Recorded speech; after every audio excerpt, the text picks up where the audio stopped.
Our question this week is, what if grass didn't exist? Chris, why don't you start us off with the grass question? Yes. So when I heard this was going to be a question, we were going to look at grass. The obvious thing that I wanted to look at were grass lawns, because homes everywhere, like there are a lot of grass lawns just everywhere. And I want to see what happens if we don't have them. So the first thing I did was I looked into why we have grass lawns in the first place, because it seems kind of weird if you think about it. They don't really do anything. They're just there. And we take care of them, but they're there and they don't do anything. So I looked into that, and it turns out that lawns originate from English and French castles. So what they did was, around their castles, they would remove all the trees so they'd have a clear view of everything around them, so they could see if like a soldier was sneaking up. If there's like a forest next to you, then they could easily sneak up on you in the forest.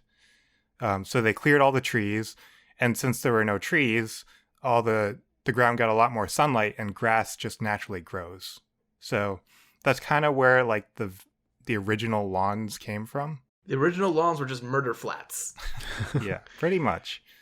And eventually they became a symbol of high status in English and French aristocracy, mainly because they're just really expensive to maintain, because like you had to hire workers to like hand clip the lawns, which is a lot of work.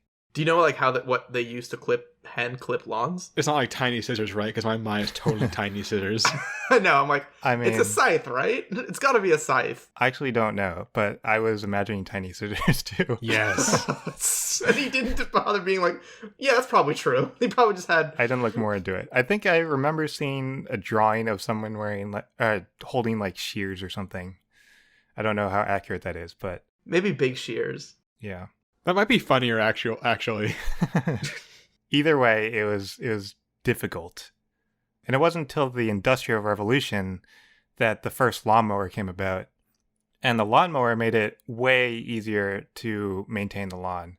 So this kind of like popularized the lawn, in addition to it being like people were starting to get sick of industrialized cities. So they were starting to move away from the cities to like more suburban areas. So lawns just like, the popularity of lawns just like boosted up. And then also in combination with that, around that time, like soldiers, they were starting to come home from World War II, because World War II had just ended.